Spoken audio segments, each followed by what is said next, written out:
In today's show, what is Shaedon Sharpe's ceiling and how quickly can he get there? It's a season review. We're talking about the Blazers' spectacular rookie. Welcome to Locked On Blazers. Let's get into it. You are Locked On Trailblazers, your daily Portland Trailblazers podcast. Part of the Locked On Podcast Network, your team every day.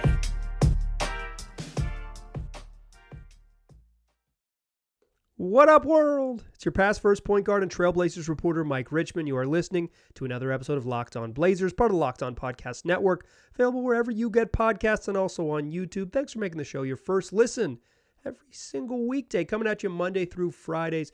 Make it part of your daily routine. Make it your first listen. Tell your friends to do the same. It's Locked On Blazers, your team every day. In today's show, we're talking Shaedon Sharpe. It's the first in our series of player season reviews, what I used to call exit interviews, but there's no interviews. It's more like a season review, which is what we're calling them now. We'll look back on what Shaedon Sharpe did in his rookie season. We will revisit my best and worst case scenarios that I laid out way back in September of 2022 to find out where and how close I got to kind of bracketing Sharpe's season with my preseason, my like pre-training camp predictions about what Sharpe was going to be, and then we'll close the show talking about what he's going to be like next year. This Sharpe is an interesting one because his ceiling is fascinating, and his role and what the team does is fascinating, and is fascinating as well, and tied to it so directly. That's what we'll do to close the show in the third segment. But first, let's review what Sharpe did. Shaedon Sharpe, who entered the year at 19, it hasn't even turned 20 yet as we speak. It turns 20 in May of 2023. 19 years old, all dang season long, in which he averaged 9.9 points, 3.0 boards, 1.2 assists on 47.2% shooting, including 36% from the three-point line and 71.5% from the free throw stripe. I believe Shaedon Sharpe's season is best understood in four distinct segments. There was question coming into the year whether he would play. It was unclear whether he was going to be part of the rotation. At the time, you have to remember that Nazir Little and Justice Winslow and Gary Payton were expected to be ready day one and ready to go. Trendon Watford was going to be on the sort of edge of the rotation. Who knows what was going to happen with Drew Eubanks, but they didn't have a center, so it was likely he was going to be there as well. It was unclear if Sharpe would break into that top 8, top 9, top 10. And instead, he's in the day one rotation, scores 12 in his NBA debut against the Sacramento Kings. In those first 11 games, Shaedon Sharpe averaged 9.4 points and 2.7 boards, shot 51.2% from the floor and 44% from three. There were moments when it was like, oh, he still doesn't really know how to play this game, but he makes all of his jump shots, so it doesn't matter because he's just been so special. Obviously, he has a couple of huge dunk highlights in there too, and he was cutting on the baseline, but he's playing off the ball, but he was really making jumpers. Then he fractures his finger and misses a game. He fractures his pinky finger and misses a game, and all of a sudden it is, it was like, oh, he's not actually going to miss time. He's going to miss one game. No, he's just going to play through it and all this stuff. And then when he returned from that, it was like he struggled. And it was part because I think the book was out on him. Like he'd played 10 games in the league, 11 games in the league. And it was like, yeah, this is how he scores. This is how he scores in the offense. This is how it works. And then it was also just some injury stuff over the next 23 games from that moment in November until the new year. So it's kind of cherry picking 23 games, but until the new year, until the calendar flipped to 2023, the end of December, he averaged 6.8 points, 2.3 boards on 44.5% shooting and just 30% from three. He went from making all his threes to shooting 30% from three. He was shooting bricks. That's why he didn't end up in the rookie sophomore game, because he had such a brutal 6 weeks to close the calendar year, and then when votes were due by the end of January, he was just picking it back up. But pick it back up, and he did indeed. From that stretch, the next 36 games, he averaged 8.1 points and 2.5 boards, 48.5% from the floor, 36.2% from three. Started making threes right around league average. upped his field goal percentage a little bit more, got his, it's not a massive jump in scoring, but from 6.8 to 8.1 with basically the same number of minutes, that's just making shots. Just a slightly better efficiency on basically the same usage. And then the season changed. Anthony Simons missing time. There's going to be space for Shaedon Sharpe to play a bunch.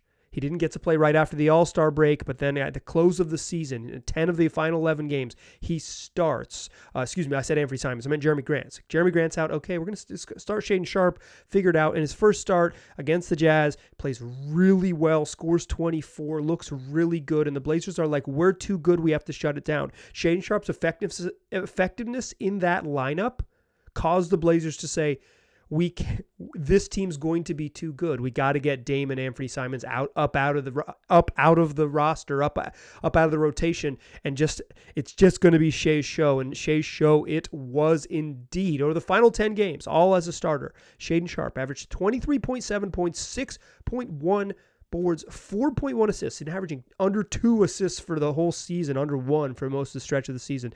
4.1 assists, 46% from the floor, 37.8 from the three-point line. His efficiency stayed right where it was, even went up a little bit with a massive jump in usage, started playmaking, had 3 consecutive games of 25, scored a career-high 30.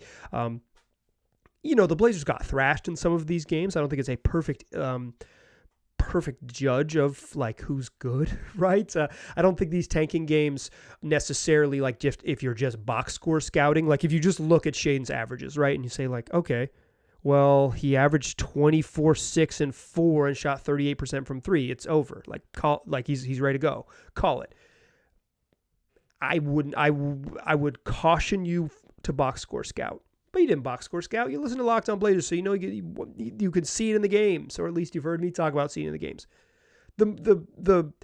His growth as a decision maker, his growth as being able to attack off the dribble, his growth as a playmaker were just obvious.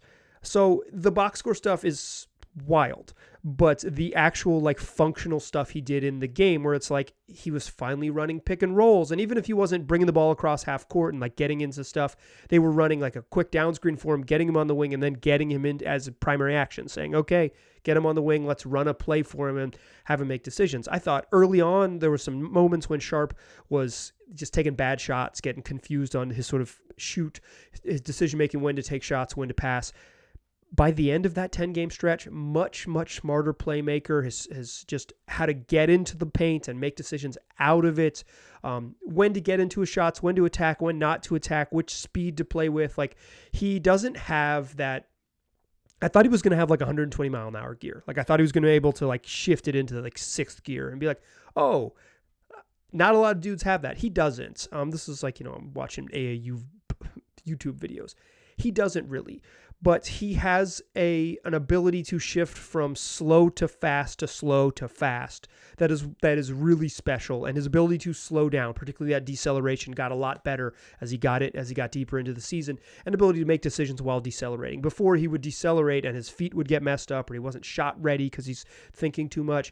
When he had the ball in his hands at the end of the year, he took real strides. There is some just sort of like messiness in these end of the season games where it's like, yeah, remember when Brandon Williams had back-to-back like 27-point games or whatever it was for the Blazers when they were tanking? It's like a lot of dudes, you give them the ball in their hands, they can go score. I don't think that's the case with Shaedon. He's probably not this 24, 4, and 6 on a team that wins at a high level, but you saw it. You saw how special he could be. You saw those little glimpses. It was there all season long with the athleticism and the sort of the slashing ability as a cutter, and the lobs, and the getting out in transition and chasing down people with crazy blocks. And like, his block highlight package is wild. He has so many where he just gets up to like 13 feet, swats one on the glass, or catches someone, or chases them down and catches it at the square. Like, he has the highlights, and then he started to put it together with some more functional stuff at the end of the year, and you could see it evolving. What I want to talk about to close the show is, first, what I thought he would be to where he ended up being, and then what I think he can be next. That's what we'll do to close the show. But first, let me tell you all about PrizePicks. It's daily fantasy made easy. I play PrizePicks on the app. Downloaded it in the download on my phone, played on the app. I play the NBA. I play basketball, play NBA. So I'm picking things like points, rebounds, assists, and steals. And how it works is you pick an entry, 2 and 6 players in that entry, and then you pick over or under those projections and those statistical categories I just mentioned. Like I said, I use the app, but you can go to PrizePicks.com, and any way you do it, you're gonna get safe and fast withdrawals. You can play whatever sport you want. You're not playing against the field. You're just playing against the projections set by PrizePicks. So why not go check it out? And when you do, if you're a first-time user, download it on PrizePicks.com or wherever you download mobile apps. When you're signing up, use that promo code LOCKEDON to get a 100% deposit match up to $100. So it means you put in $100, they'll match you $100. You put in $50, they'll match you $50. So go take advantage today, PrizePicks.com, or download the app, and make sure you use that promo code when you do it. All right. Let's talk about what I thought Shaedon Sharpe would be. The reason I do these season reviews is, one, I think it's a good way to look back and have fun a little bit with the season, particularly when the Blazers have missed in the playoffs. It's like, weren't there some high points? Yeah, there were. Shaedon Sharpe was undeniably a high point. But one of the other reasons I do it is because it's a good way to look back on our perception way back when. I do season previews, little player capsules for every player on the roster heading into training camp and before training camp and before even preseason starts. So like before I've seen these dudes dribble. And in Shaedon Sharpe's case, because he didn't play Summer League, basically had seen him play some YouTube highlight games. Like it's not like I was watching film. I was like watching his highlights on YouTube. He was very fun and I was excited about him. So way back in December, I recorded a show and I was previewing Shaedon Sharpe's, what I thought his season would be, with best and worst case scenarios. And the best case scenario is within reason and the worst case scenario is without injury. So I want to play you now what Michael from the past predicted Shaedon Sharpe would be back in September, and then we'll see how close I got, and we'll spin it forward to look what Shaedon Sharpe can be based on what we thought he was way back in September. Here's what Michael from the past had to say. What's the best case scenario within reason for Shaedon Sharpe?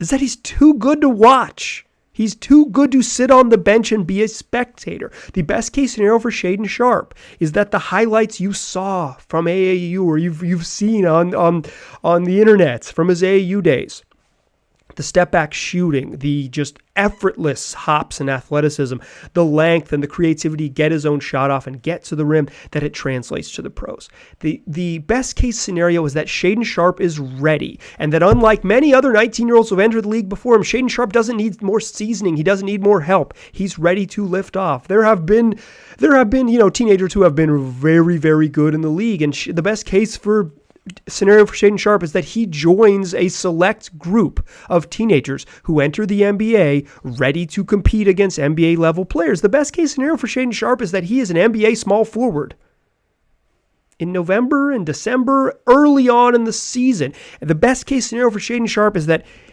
his skills are so obvious and so valuable that the Portland's already somewhat confusing logjam at that 2-3 spot gets even more confusing. The best case scenario for Shaedon Sharpe is that Chauncey Billups looks down the bench and says, well, I got to find minutes for Josh Hart, and I got to find minutes for Gary Payton II. I got to find minutes for Shaedon Sharpe. He looks down the bench and he has this conundrum. I got to find minutes for Nasir Little. It's the best case scenario is that Justice Winslow finds himself watching Shaedon Sharpe as opposed to Shaedon Sharpe watching Justice Winslow. Those two aren't exactly comparable, but they're likely the back end of that rotation, number 9 or number 10 or 8 or 9 in the rotation, that it makes things confusing. The best case for Shaedon Sharpe is that this dude who was so dominant that he was ready to make the leap and skip his final year of high school, this guy who bet on himself and said, I do not need to play college basketball, I'll still be a lottery pick. The best case scenario is that he's right. He's right. And the gamble on himself, the bet that he's ready, and his skill set, the obvious physical gifts that he has with his length and the athleticism and the shooting ability and the shot creation are all ready to go. The worst case scenario is just the simple truth that he's not ready. I don't think it's a big deal if someone who doesn't turn 20 years old until May of his first season in the pros would be not ready to contribute to basketball, a high-level basketball. I don't think it's a problem if Shaedon Sharpe's skills are impressive but not refined, and he is too raw to be an NBA rotation player as a teen. The worst case scenario is much simpler, much narrower, and much more basic, is that he can't be part of the plan because he's not ready. It would be no reason to freak out or no reason to condemn the draft pick or any of those things. It would just be the simple truth. The worst case scenario is that Shaedon Sharpe is a contributor in year 2 after being a spectator in year 1. Thank you, Michael from the past. And as you can hear, I think Shaedon Sharpe mostly hit the best case scenarios, as you can hear, as you heard. You heard that one in the past. I think he mostly hit his best case scenarios. He wasn't maybe like a day one NBA rotation player. In fact, for the most part, for the first half of the season, Shaedon Sharpe was a net negative. Like let's keep it as honest as we can. He was 19. He struggled with some stuff. There were nights when he was not super aggressive and super effective. He was really bad on defense to begin his career in the ways that you expect 19-year-olds to struggle. But when he got going, and he really kind of figured it out late January and February. Like it took him a little longer than maybe true best case scenario. You will note that I didn't call best case scenario him winning Rookie of the Year because your boy keeps it within reason. I knew there weren't enough minutes for him to win Rookie of the Year. It's a minutes crunch. I'm not even 100% sure Shaedon Sharpe makes an all-rookie team. I'm pretty sure he's going to be a really good basketball player, regardless of how it works out. It's like your situation matters. I'm not sure if he gets rookie accolades, it'll, I know it won't impact his career, but like, I'm not sure he'll earn those. And I'm still very, very high on his future. He obviously the pendulum will swing way more towards his best case scenario, because frankly, Sharpe by the end of the year looked very, very special, but the best case scenario wasn't for Sharpe in September. Can he score 25? Can he average like 25, 5 and 5 on a team that loses by 30? Like he wasn't on one of those teams, right? Like that wasn't the goal for him. That's where most other rookies end up, right? Is like, hey, we're going to be bad. We're going to be struggle all year. We're going to be like well below 500 with no expectations. There's tons of minutes for you, Jaden Ivey. Like, go get it. That type of thing. I don't know what Jaden Ivey, I wasn't trying to throw shade at Jaden Ivey, but that's like, typically that's who drafts in the lottery, right? The Blazers weren't that. They kind of said, okay, we're going to be a playoff team. And then it was like, no, we're not. And then when they really pulled the plug, there was all these minutes for him. Sharpe just like straight up wasn't earning those minutes for a variety of reasons. Early on because he struggled, and then by the end of the year because Chauncey Billups just wasn't ready to let go of his veterans, less mistakes type of lineups. And maybe he should have been leaning into more Sharpe towards the end of the season. Sharpe hit his best case scenario, right? Like he hit it, or he got to 90% of it, 88% of it, whatever it is. Like he was up there. He was up towards his best case scenario. The question for me, and going back, listening back to this as I put this together, it was like what I was placing it at was whether he could be like an effective NBA player early on. And he was. First 11 games pretty good. Had a big struggle that was coincided with a broken finger, and then, he got going, but even when he was like, okay, this dude can play, he was averaging like, 9 a game or whatever it was, 8.5. He's an NBA player. I think he's a good NBA player. I think he has an opportunity to be a very, very good NBA player. Maybe a great one. The question that I want to answer, or attempt to answer, or at least unpack, is probably the right way to say it, is when. And what does that when mean for the Blazers and Shaedon Sharpe? At some point soon, Shaedon Sharpe is going to be a good NBA player. At some point shortly after that, he's going to be a really good NBA player. When matters for the Portland Trail Blazers. or it matters depending on the decisions they make this summer. Let's talk about all of that to close the show. But first, let me tell you about Built Bars. I've been eating Built Bars for a long time. I like them because they're covered in 100% dark chocolate, taste great, give you a little boost to your blood sugar, but they only got 4 grams of sugar, 130 calories, and 17 grams of protein. So while they taste great and give you that little sort of sweet boost if you're looking for a snack, they got fuel you can use. So if you got stuff to do, or if you just are reaching in the pantry and there's plenty of other things that are going to load you up on calories and not sort of fuel your brain and fuel your body, why not grab a Built Bar, a snack that packs a punch and can be just a way better alternative to all those terrible other things that might be in your cupboards. Personally, peanut butter brownie and cookies and cream are my go-tos. And right now, you can go to Built.com and use the promo code LOCKEDON15 to get 15% off your order. Or if you want to buy these in stores, brick and mortar style, Sam's Clubs and Walmarts across the country carry Built Bars now. So go buy a 4-box, find out what you like, go back to Sam's Club after that, get yourself the 13 box, the 13 bar box, the big box. Once you know what you like, make sure you stay stocked on them. That's Built.com, or check out Built Bars in stores where they are sold. Still a pass first point guard. Still Mike Richmond. You are still listening to Locked On Blazers. Shaedon Sharpe's going to be good, and I think he's going to be good soon. Soon. The question is not whether he is good. It's whether he's good enough in time. He's 19 years old. He'll be 20 when the season starts next year. There are a lot of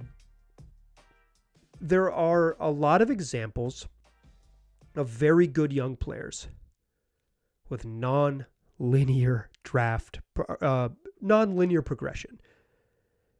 Just because you are really good does not mean it is a straight line to being really, really great. Not everybody's graph goes like this. The development curve is indeed a curve that ebbs, flows back and forth. You might generally get better positively, but there's going to be times and maybe even stretches of seasons when you aren't that.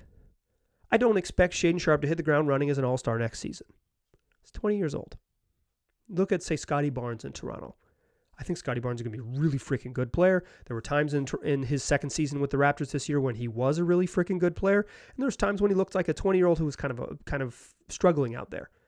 Not the answer, not the point guard, not a shooter, not the defender that you thought he was going to be. And he was awesome as a rookie, really far ahead in terms of positive impact. Development is non-linear and non-guaranteed. I think Shaedon Sharpe's going to be really stinking good. The question is, if the Blazers have a team that has, say, win a playoff series aspirations, I think saying championship aspirations is totally just lying about what's reasonable to get done in an offseason. But say they build a team that you could look at and say, this is one of the 4 best teams in the West, the 4 or 5 best teams in the West. They absolutely, if they get a playoff series, they can beat XX next. I know they can beat these 3-4 teams, right? It's going to be hard to do that regardless. Well, let's say they do. Is relying on a 20-year-old as your day one starter at shooting guard realistic? Probably not, in my eyes. Probably not. And some of you are so mad. You could tell me that. That's fine. I just think a realistic role for Shaedon Sharpe in his second season is big minutes, right? It's 24 plus, 26 plus, 28 plus, 30, right? I'd love to see him night one play 27 minutes, and by the end of the year he plays 34, right? But real minutes right away. I don't want him to play, certainly not less, and certainly not the same role he played this year where it was 15 to 19, right? I want him to I want those shifts to be longer. I want him to play half the game, period, regardless. Real rotation player, top 7 guy, right?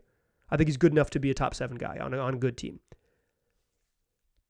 But because his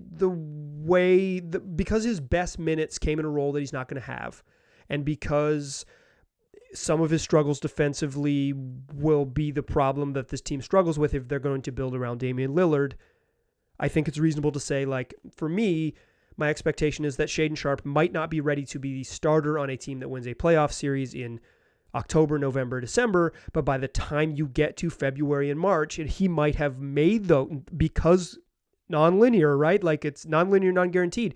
He might like struggle a little bit or come out really hot and then fall back and all these things. Like, but I expect, because generally the graph goes up with good players, by the end of the season, by the end of year 2, that you could be like heading into the playoffs. Oh yeah, he's ready. Like, he's ready to go. That doesn't mean he'll be ready to go in October. I would not build a roster in which he has to be 34 minutes starting shooting guard, age 20, and say, okay, we're going to win in the playoffs. And I think that gets the real meat of this. I think Shaedon Sharpe might be I'm not going to shout out to my homie Brandon Sprague. I'm not going to compare Shaedon Sharpe to Kobe Bryant or one of the top 5 players at his position of all time. I think that's silly, and I think it's quite frankly unfair to Shaedon Sharpe to heap the expectations. This dude's going to be one of the 10 best players in the NBA. That's a select group. There are a lot of really high-end multi-all-star outcomes where Shaedon Sharpe doesn't sniff one of the 10 best players in the league. It's a very rare air. But I think he's going to be really good. Like, I think he can be a two-way positive contributor, early 20s, very good player set up for 10 extremely good years in the league, right? Like, I think he's going to be really good. But if the Blazers want to be as good as they possibly can with Damian Lillard next season, do they have patience for Shaedon if it takes him till March and April and May to get ready? May would be like deep into the playoffs, but let's call it February and March to get ready.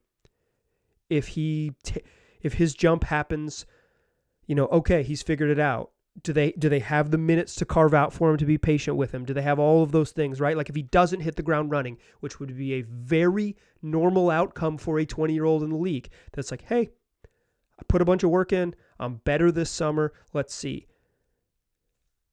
I don't know that Shaedon Sharpe, if there were big minutes, if this team is not very good, right? If they go the other way and they go young, I think you can carve out big minutes for Shaedon Sharpe, accelerate his growth, and he can get there faster. With a smaller role, a smaller ask, like perhaps the development is a little bit slower, and that might be to the detriment of both teams. The Blazers are in this spot where they have to pick a lane. Can Shaedon Sharpe be part of both? Absolutely. Absolutely, he could be part of both lanes. Because you could put him in that 7th man role like I suggested, be patient with him, and when he's ready to take on, be a starting level player, and that might happen really quickly, put him in that starting lineup and go. But it's hard to do both. It is hard to create developmental minutes and a developmental lane, a developmental role for Shaedon Sharpe that prioritizes what he is good at, as well as pursue the level of winning that you need to have right away. Like, look at the West. It's so tight. If you punt games early, you're going to be in trouble. Like, it was really hard to get, even out of the play-in this year, one of those top 6 seeds, much less home court advantage in the opening round of the playoffs. Like, if you're going to be a team that wins, you got to be it right away. You don't really have patience. If the Blazers pick a path, I think Shaedon Sharpe can be part of both paths, but the way to maximize what he can be the quickest is to rebuild, is to trade Damian Lillard, is to prioritize Sharpe's minutes, is to kind of turn the keys over to him and Anthony Simons and move on from there. You don't need to do that. Like I said, you can follow the Damian Lillard more veteran timeline, but you probably need to have Sharpe play a lesser role if you're going to be that aggressive and trying to win right away. And because he plays a lesser role, there's less minutes for him to kind of blossom and figure it out. They're in a tricky spot. The question is how quickly. Also, other question is, what does Shaedon Sharpe do this summer? He is a supremely talented young man. But the difference in the good players and the great players is this sort of maniacal commitment to improvement. Some guys figure it out in year 1. Some guys figure it out in year 3 and 4. Say, oh, I thought I was working hard. Okay, now this is what it looks like. I'm fascinated to see what Shaedon Sharpe does this summer, what he comes back as. He has a very high ceiling, like a multi-all-star type of ceiling. But the timeline that the franchise picks this summer will help determine when and where and perhaps if he reaches it. He can be part of whatever timeline they choose.